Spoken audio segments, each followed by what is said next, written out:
I'm Sandra Champlain. I am the author of the international best-selling book called We Don't Die, A Skeptic's Discovery of Life After Death.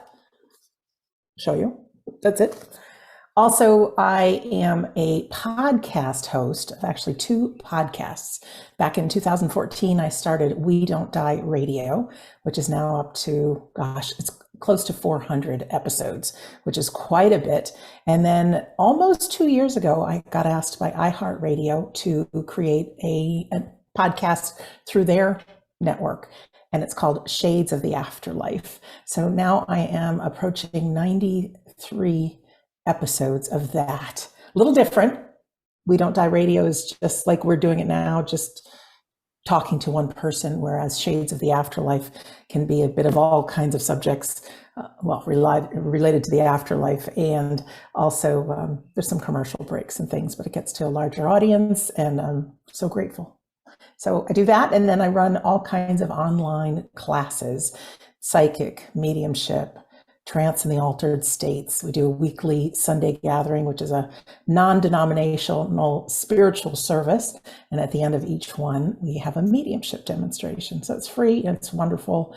And I do as much as I can to share with people about the afterlife, and also what's beneath all of that is to help people through grief, because that's, I think, predominantly why people look for this information. So that's a little tidbit about me. It sounds like you first mentioned it sounds like you come at it kind of a similar direction to me, from a skeptic to a researcher. So how did you kind of shift from not believing or being a skeptic of this subject to believing, I imagine, that there is some form of life after death? It was kind of a long road. I woke up one day with a fear of dying, and that's what started me on the journey back in the mid-90s, and it just wouldn't go away. And I know you know that fear, and I know many other people know that fear, not being able to sleep at night thinking, what happens? And do I go on? Is it just over? And it had me really researching so many things. And I came from a family that was kind of like, you need to see it to believe it. And there were some really crazy people out in the world. And there was a lady in our town that was a psychic, and she was not very good. And everything she said, nothing came true. So that just kind of was like, kids, don't pay any attention to that sort of thing. And the fear of dying really weighed me down so much that I just had to look through religion and science, and I dabbled in the alternative worlds of mediumship and EVP and so many different things. But I would say the moment that really made me say, hey, this is real, is when I took a course on mediumship. The medium teacher said, if you attend this class, you are a medium, and I can show you that you can communicate with the deceased. And I spent way too much money to fly to California, across this country, very secretly. And I was in a group of maybe 15 people. And one of the first things that she did was explain how mediumship works, that people come through as if they're our imagination. And she didn't give us too much instruction, but she says, I just want everybody to do a mock mediumship reading. So she says, everybody grab a partner. She says, one of you go first. She says, I want you to make up that there's a person standing behind your partner. Is it a man? Is it a woman? Could it be a grandparent, a parent? And just tell the story, whatever comes to you. And she says, normally there's a message as well that comes through. So with my imagination, I created behind this woman that there was a man standing there. And I just got this hunch that it would be grandfather on the mom's side. And I had my eyes closed as I was doing this. I saw a fishing boat. I heard Denmark. So I said, okay, it's your grandfather on your mom's side. He was a fisherman in Denmark. Oh, the name Jan came to me, good name. I said he died of lung cancer, because I saw this man just puffing one cigarette after another. And he had a big gap between his teeth, and he had blonde hair, blue eyes, and really bad skin, really windburned, and lots of cracks in it and things. And then I just got the feeling that he was a really rough, tough father, and he never told his own daughter that he loved her, which would be this lady's mom. So I said, and the message is, kind of pretending to be the medium. So I opened my eyes, Darren, just to say, okay, it's your turn. You go next. And this woman's just crying. Her grandfather's name was Jan. He was a fisherman in Denmark. He died of lung cancer. Everything was correct, everything. And she said what she knew of her grandfather was that there was tough love. He never said, I love you. And so it was the perfect message. And from being a skeptic, and certainly if mediumship was a real thing, I wouldn't possess the ability. And so that was the thing that first opened the door that said, you know what, there's something here. And I do think it's beginner's luck, so to speak. I think it's more than luck. I think it's a team on the spirit world just giving me a little taste of what's possible. But then every time I tried to be the medium, when the pressure was on, it was as if I was making up things, and I wasn't comfortable and free in using that imagination. So I was wrong just as many times as I was right. Mm. So a lot of people that kind of research, or not really research, but that casually have an interest in this sort of thing, are of the impression that mediumship is, at best, good luck, at worst, kind of a scam, a cold reading exercise. What do you think? Why do you think experiences like yours don't seem to be sufficient to, I suppose, to convince those who just don't believe in mediumship? Because mediumship is certainly seemed to be the least legitimate spiritual kind of thing in modern understanding of spirituality. Whenever you say mediumship, people immediately think scam artists. Yeah, absolutely. And that's one of the reasons I didn't come out to the public and tell anybody that I did this, because I had that feeling too. Doing research back in the 1800s, early 1900s, there was a different form of mediumship that took place called physical mediumship, which is a whole different world. And a lot of con artists came in and would pretend to be the voice of a loved one. These seances were held. And so mediumship in general just got thrown away as, scam. And the evidential mediumship started to arise in that time, where the spirit world were coming through people's dreams and thoughts and using their imagination. And I know from the length of time I've been involved in this, I can count good mediums that I would trust to have a friend go to on one hand. Most mediums that are out in the world right now do something, I think, like I did. Nothing wrong with the course that I took, but the instructor gave me a document that said, okay, you're now a certified medium. You can go charge $150 an hour. And that's ridiculous. I didn't have the training. The best mediums in the world train for years. This is their profession. This is their life.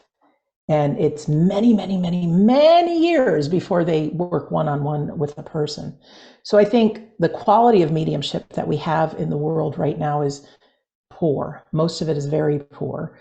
We have a psychic sense that we all have. We can pick up the vibes of another person. Mediumship is using our psychic nature, but instead of reading somebody alive, you're working with somebody who's deceased. The problem is many mediums, I feel, are working psychically, so they can pick up on somebody, what they're feeling. So it might not necessarily be their loved one coming in. I have witnessed some really great mediums that are so specific that there's not a skeptic alive that could say that they're making it up. I mean, any skeptic can find a way to say, oh, that can't be real. They must have found it on the internet. So I think there's plenty of people that just can't be convinced, and we should never try to convince somebody. But when we're on our own spiritual journey and we start having these experiences ourselves, and for me, although I'm not a practicing medium, I haven't made that commitment that that's the path I want to go. I certainly have taken enough courses that I have, if I was working with you, say, there's feelings, say I was a grandmother in your life, but I could actually see different times that we shared together. I could actually feel the emotion of the love your grandmother had towards you, along with giving some specifics, not only things in the past, but like what I currently see you doing, I meaning your grandmother. So to experience things firsthand, and of course, you and I have met, and we've been on one interview together, but we aren't close enough that I feel that deep love.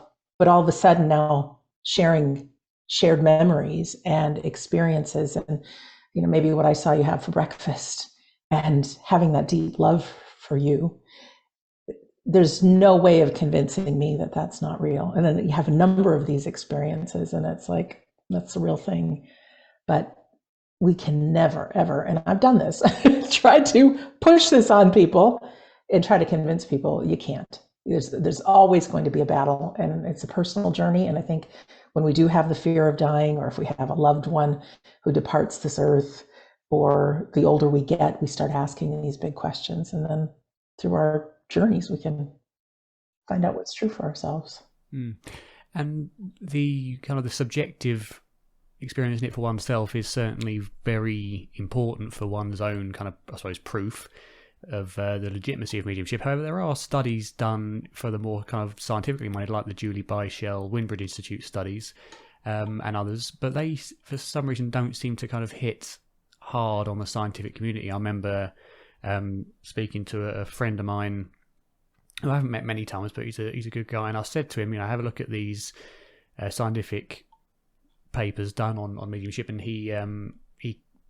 to quote him, he said, I don't think mediumship and scientific are really two terms that can ever really go together, because it's, they're all frauds and things. So why do you think it is that studies like Julie Byshell and the Winbridge Institute studies, why do you think they don't seem to hit home as much as, say, the Randy challenges I like to bring up a lot, which certainly shows the very opposite? I think you can find whatever you're looking for. For me, just saying that I could go on to be a medium, but my passion isn't there. Anything that we're looking for in this life, you can find. So, we all know negative people, right? They're going to find a problem in anything. And I'm not critiquing Julie's studies at all. But the further you dig kind of into the further you look, the more you find. And I had interviewed a physicist who has a very, very scientific mind. And through his investigations of going from, I don't believe in this, to, I'm going to take a course in mediumship. And so he's an excellent medium, and he's also a man of science. And I had an interview with him that I couldn't even understand most of what he was saying. It just kind of went over, because he was talking about the afterlife and energy and all that in a very scientific way. So I think the information's out there. No different really than many people, including myself, thought near-death experiences was a natural part of the brain shutting down. And it wasn't until I let my ego go and I really started to investigate. And when you take people that have never had vision, say, and can see during their near-death experience and accurately tell the things that are going on and so many other things that are happening, you can no longer say it's just part of the brain shutting down. So anyways. And as I always say now, I can always think of a case for it being the brain shutting down or various phenomena in the brain during near-death experiences until you get the veridical perception. Yes. Which is more the empirical side of things. What are your thoughts on that kind of phenomena and the research done against that? Because the caveat, or the study that people always look to say it doesn't happen is the Sampania study, because of course there was no hits during the controlled experiment that was done. So what do you think generally of the work done on veridical perception and that kind of response? Yeah, I think it's fantastic, the positive response and all the stories that I've heard, because there is so much of it out there, and people witnessing their own death or flatlining from outside of their body, actually seeing what's happening. One of these studies with someone who was blind actually witnessed her husband talking to the doctor, a pen dropping. The man went to grab the pen and give it back to the doctor, noticed that the doctor had two different colored socks on, and he went out to the candy machine, the husband did, and got himself some M&Ms or whatever it was, and it was all accurate. Two different color socks, all those kind of things. And she never had vision, she was blind all of her life. So things like that happen. And while if you're a hardcore skeptic and you really want to prove this wrong, for yourself, you might come up with some kind of an excuse. But, to be honest, Darren, I no longer am trying to convince anybody of anything. So I don't get into some of those interviews that people are like, Sandra Champlain's on. She's going to try to convince us that there's an afterlife, but we know, there isn't. I don't even bother. There's enough people that have children in the spirit world, lost the love of their life, have a parent who's passed or a sibling, deeply grieving. And it's not just near-death experiences and mediumship. There's other reasons to believe, and to get people first the grief information that I think is so critical, and then share what I know, share some good resources. And I think grief can crack people up inside, kind of, so that there's a spiritual growth to go on, and to help people have their own experiences. So that's more what I'm into. And there are plenty of people that are willing to listen and, be skeptical. Bounce this all in your own inner radar to see if it fits or if it doesn't. But there's always going to be people that say, no, not true. Do you find that sharing information about near-death experiences and the possibilities that someone's loved ones are still around them, do you find that negates grief more than other kind of traditional grief therapies and things like that? I think it helps, but I did a grief workshop a couple of days ago with a lady who is a long-time medium, her and her husband, long-time mediums. They've both had very close people, even the family dog just departed. And in that moment, no matter what we know, it doesn't take the pain away. It does help to hear, whether it's from a medium or you have a great dream that is so real of your loved one, it does help. But I think the actual grieving process is something that it needs to be understood. It needs to be, the only way to the other side of grief is to go right through it. I think knowing the information about the afterlife and knowing what grief is all about, it can take someone a few years to grieve as opposed to 30 years. There are people that can die inside literally when a loved one dies. There's a lot of people that choose to commit suicide because a loved one dies. And if I can get people, myself and others, the information about grief and why it has to hurt so bad and what's happening within the brain and our physiology and things, it helps give people tools to help move through it. But just knowing that there's an afterlife, it does help. But I don't think you can escape grief. Mm. Well, I mean, the key thing about grief is simply them not being there physically with you at the time, and it's I suppose it's evolutionarily built into us for that. For why, I don't know. You'd have to ask an evolutionary biologist, but it is certainly something that is necessary in our lives, and is in a way a good thing, because it shows you that you have loved very strongly. It does. The more we love, the more it hurts. I think we've all known. It's that polarity that always exists in life, unfortunately, and it's not a nice thing. But I think, from a purely theoretical point of view, knowing that we will see them again and that they're not gone forever. They are gone for now out of our perception, but they're not gone. They're just out of our perception for now. Surely, theoretically speaking, that must alleviate a huge amount of grief. And I think that this is where I struggle with people that say it's the finality or the finiteness of life that gives it its meaning, and that, you know, when you lose a loved one, you shouldn't grieve because they've had the chance to live, whereas many sperm cells are just, you know, don't make it to the egg, and that's hundreds of millions, and we're so lucky that we've had the chance to live with someone who happened to make it, out of those billions of chances of whatever. But even so, you know, they're still going to be gone, and they've made an impact on your life to such a degree that you will experience that grief. And I think there's no more alleviating fact or belief than that they're not gone forever and we will see them again. Yeah, we will. And I just recorded episode 93 of Shades of the Afterlife. Of course, somebody might be watching this 2 years in the future, I know. But it's a journey for people to actually close their eyes and reconnect with their loved one. And one of the things that I say is, look, all this communication and psychic stuff, it all happens just like our imagination. So often we throw away a thought or a smell of somebody's cologne or grandma's chocolate chip cookies. You know, it's just a memory, you know, just my imagination. And it's like, those are the little calling cards. And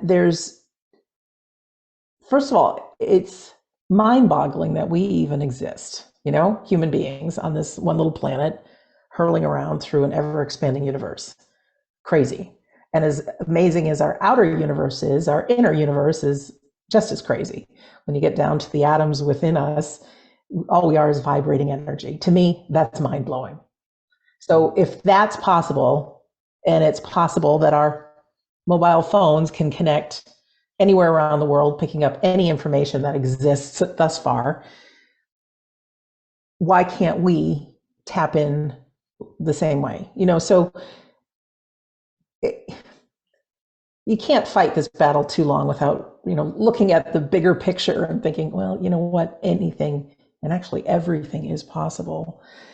And more than one form of energy can live at the same place at the same time. You know, energy can't be destroyed. All these things are scientific. It's the way it is. And what I did on this episode 93 is I give people different experiences of closing their eyes and imagining different things. And by the time you get to the very last segment, because each one kind of builds on each other, you're reunited with your loved one. And I listened to it the night before last, before I uploaded it to iHeartRadio, and I was crying. I felt my dad and saw him so clear that no one can tell me that's not him. No one. Just that's the way it is. And another thing I have people do in it is to imagine that our loved one brings them into almost like a movie theater. And it's how our loved ones see us here on Earth. And I have, well, I'll show it to you. You might have one of these great things called an Oculus, right? You got one?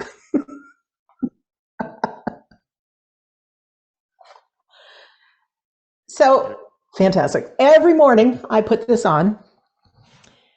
I do great exercises. You know, balloons come flying at me and I'm batting them and to music, and it's great. But I thought our loved ones get to see us in a 3D way. They can see us as if we have the Oculus on, you know, or the glasses. They can witness what's happening in our life. They can hear us. They're part of our world, but we're not aware of their world. So I think it's a world within a world. And someone recently had said, if you can look at your hand, right? And okay, here we are on Earth. This is our energy, we're solid. But if you start waving your hand really, really, really, really fast, it becomes almost invisible.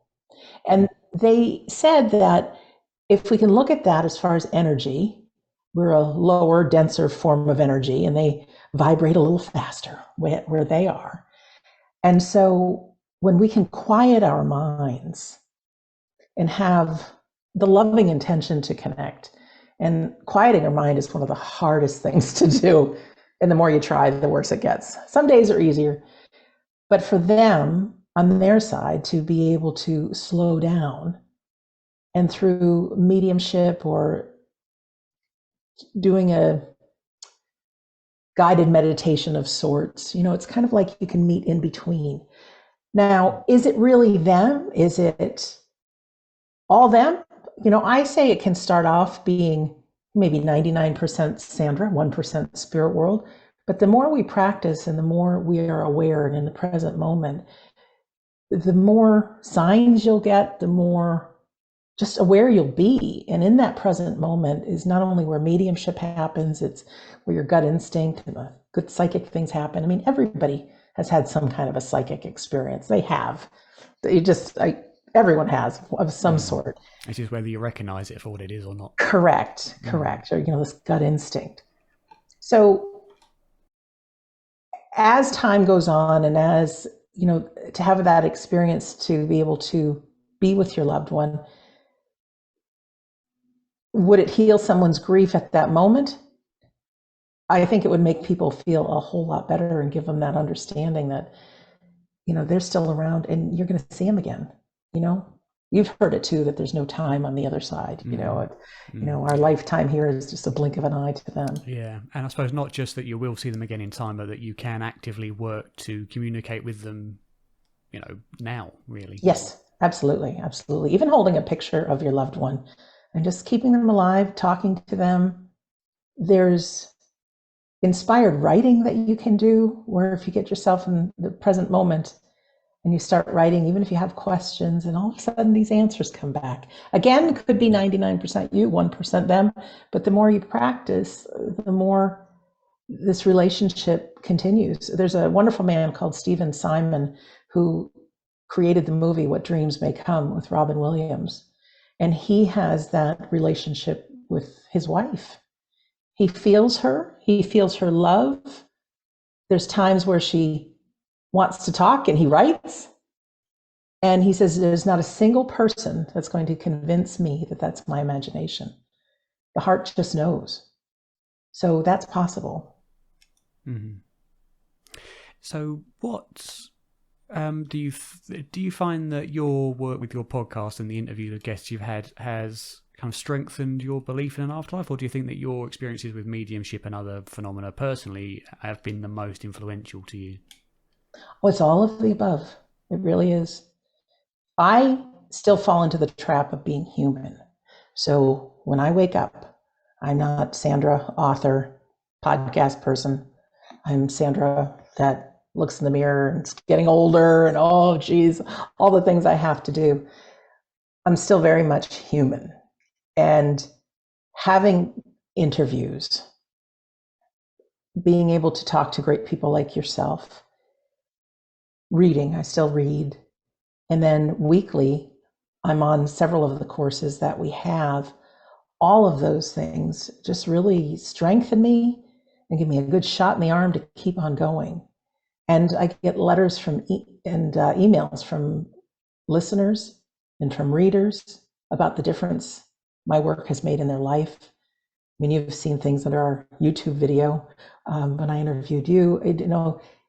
It makes a difference. And so all of that just keeps me fueled to go on. But I can't really say it's one or the other. I've had some pretty cool experiences, but also when I hear stories from just everyday people about what they've experienced, it just kind of opens up my thoughts to, oh my gosh, wow. I think with any kind of signs that people get, you have to listen to your heart, because the mind is always going to tell you it's not true. Now we have to be logical. I have a lot of birds around here, so, and there's some hawks, and unfortunately I witnessed a hawk carry off one of the little birds the other day. I thought, oh, I love nature, but I don't need to see it. Now there were some feathers on the ground. So I could look at the feathers and say, oh my God, that's a sign. The afterlife Hmm. is real. Hmm. Or I could say, you live in the woods Exactly. and Yeah. those kind of things happen. Now, there was a woman I spoke to whose son had passed, and the request was Hmm. white feathers. That's quite a common one. Yeah. Yeah, but she would find them in her suitcase after she had packed Hmm. and arrived at their next destination. Now, there are things like that, come on, how can it be? And there's a friend of mine who is very skeptical as well. And he had a friend who passed, and he said, all right, I'd like some dimes. That's going to be the sign. So he would start finding dimes, but he's like, you know what? I think my mind is really just looking for dimes now, because whatever you focus on, you'll find. If you're going on a trip to Hawaii, you're going to start seeing Hawaiian shirts everywhere. It's just how we work. But he said he'd wake up and he was living alone, and he said there'd be 6 dimes in the tub. Or, he sits on a seat on an airplane, he gets up, and there's a handful of dimes under his butt when he gets up. He's like, those dimes weren't there. So those kind of things help the person believe that the loved one is coming through. So our mind, Darren, is always going to be skeptical. I mean, I am skeptical first, and you're probably the same way when you interview someone. There's always that ounce of, well, it sounds good, but it could be this, it could be that. It's just how we're designed as human beings. Mm. And But that, it's certainly not a bad way to be. not at all. But Mm. that mind is also not always your best friend, because how often does it make you feel guilty or tell you bad things about yourself and have you be afraid of things? I mean, if we wouldn't let any other person talk to us the way our minds talk to us. So you have to question whether everything it tells you is the truth. You need to run things against your feelings. The great mediums that I work with that teach our weekly classes are Carrie McLeod and Philip Dykes. They are in England, really wonderful people, but they say the way to pay attention to mediumship is through your belly, not through your mind. What does your belly, your gut, your stomach first feel like? And so any of these questions that we have for ourselves, and I know it's kind of a weird thing to say what's happening in my belly, but there's this knowing of whether it's could be real or could be BS, so to speak. So to really run it through your feelings as opposed to just what the mind says, because that mind is not always our friend. It is not. Mm. I'd be interested in looking up these two, especially if they're in England. I might shoot them a message and see if I can come by and have a look. No, they love it. Yeah, because mediumship is one of those things that, as you say, is inherent to all of us. If it's real, is inherent to all of us, and it's just a case of developing it. And it's mediumship is something I'm especially skeptical of because, as you say, it is. If you learn cold reading, it is very easy to convincingly fake. Although we know there are genuine ones out there, not the people that you see on telly who will charge $650 an hour. Perhaps they may be, but that kind of price makes me especially skeptical of them. And you see, what do you think of those who do charge a lot of money to read? It makes me very angry, to be honest with you. I know that we all need to put food on our table and pay the bills. So just like doctors can't give away medical treatment, although there are overpriced doctors for sure, there are mediums even over here that I've seen $1,200 for an hour. And it's crazy. I know in the UK, there's a Fraudulent Mediums Act. So people have to be on their best behavior if you're going to be a medium. No predicting the future, because no one can accurately tell the future. And what mediums must do, and I wish all mediums in the world would adopt this, is in the first 10 minutes, Darren, if either you, the sitter, doesn't feel a connection or that you're getting good information, or the medium themselves says, you know what, I'm not feeling it, because that happens. It's like dialing in a channel on a radio. Sometimes that connection isn't there. But in the first 10 minutes, if either party says, this isn't for me, the money is returned to the person. And I love that. I think all mediums should adopt that. I think a medium reading, there's mediums that will work with someone for an hour, but the folks and the students that we train, a half hour is really enough. You should be able to give detailed information, shared memories, and it's more than just factual evidence. The sitter should leave really feeling that their loved one was there, really getting the feelings. And you do. I mean, there's tears, there's love, there's joy. It's like, oh my gosh, they're really here. That should be part of a medium reading. And I've seen, there's one fellow over here who will remain nameless, but he's an excellent medium. He's been on TV. I've seen him live. And I've never seen anybody like this who has given out as much specific information. I mean, it was mind-blowing. But there was no feeling behind it. There was the 6 or 8 people in the audience that got readings, but the other 1,000 people were left with, wow, their loved ones were there, but mine certainly aren't. And everybody paid a hefty amount to go. So demonstrations of mediumship, everyone should feel the love of the spirit world, even though you might not be the person that gets the reading. So I'm happy if, at most, I would say, at most, for an hour reading to be 150 to 200 American dollars, at most for a half hour reading, half of that, say, but in somewhere in that range. And I get that there's some people that are really accomplished and they might charge a little more, but have that code of ethics that if someone's not feeling it, that you give them their money back. And it, so anyways, I'm not a big fan of the people that are charging a lot. And also there's so many spiritual people that have no spirituality. It is about money.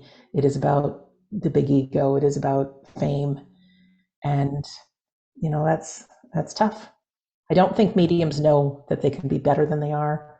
I think more training is always good, no matter what field you're in. Keep your foot in the door of training and things. I think that would be a good idea. So in terms of, I suppose, looking at near-death experiences, again, on the same kind of line of argument on charging people for these sort of things, one common retort against any near-death experiences is that I see it a lot, that have they written a book? Yes. Well, there's your motivation then. So what do you think of those who argue that if a near-death experiencer writes a book and are successful and as a result, get speaking tours and a lot of income from their book, is therefore obviously they're motivated by money and it's a fraudulent experience or a fraudulent claim? What do you think of that kind of retort? It depends on the person. There are some Class A speakers that have had near-death experiences, and they remain the most humble, down-to-earth people that you'll ever meet. Their stories, because they do have a book and because they have been on big television shows or big stages, they get to a lot more people than maybe the little guy. So I think it's important to have some people out there like that, because it gets people that have never heard of this interested. Somebody sees on some big television show and thought, oh, I didn't even know that was possible. And they start looking for themselves. I did an episode not too long ago that I found, it was a near-death experience that someone had.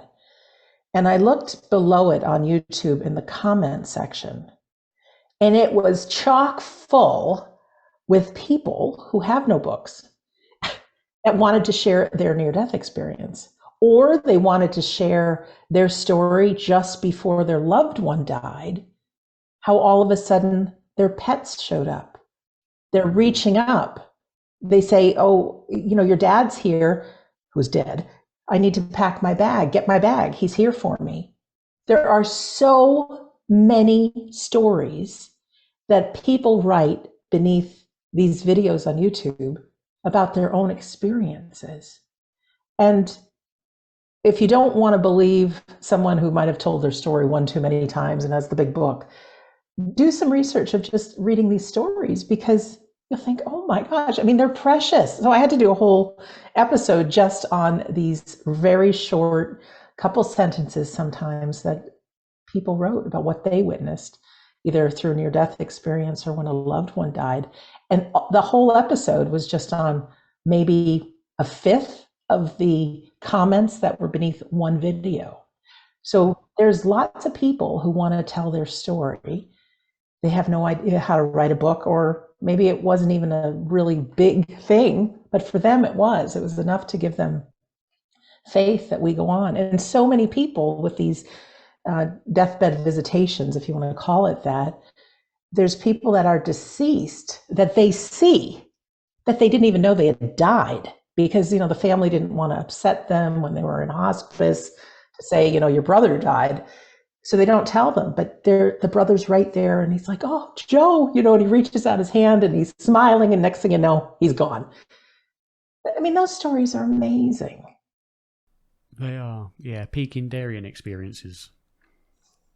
So what other phenomena, apart from, we've mainly talked about near-death experiences and mediumship, what other kind of phenomena do you interview people about, and which of those do you find the most fascinating on your podcasts?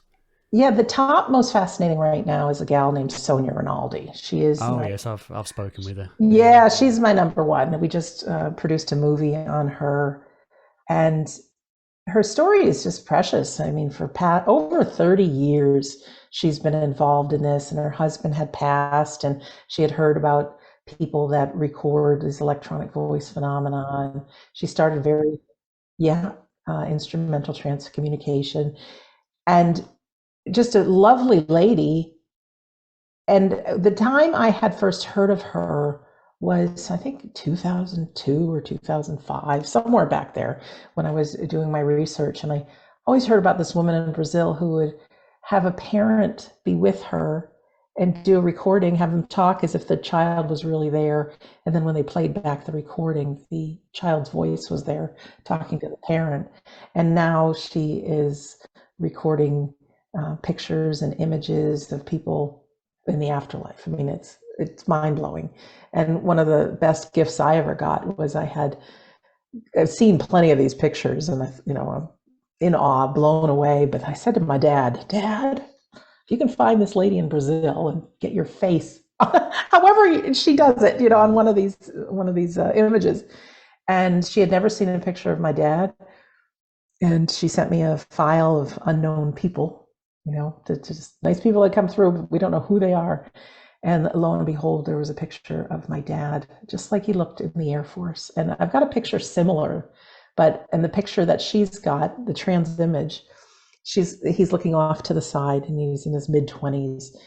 And Dad passed when he was 74, and he was real sick and real old, and tubes in him and all of that stuff. And the picture that I have, Dad's looking straight at the camera. And when I asked her more about it, she actually sent me the film, and it's only about 20 seconds. And you can see the static that she's filming, and then all the static kind of rearranges itself into my dad's face, and then there was another gentleman, and then it disappears.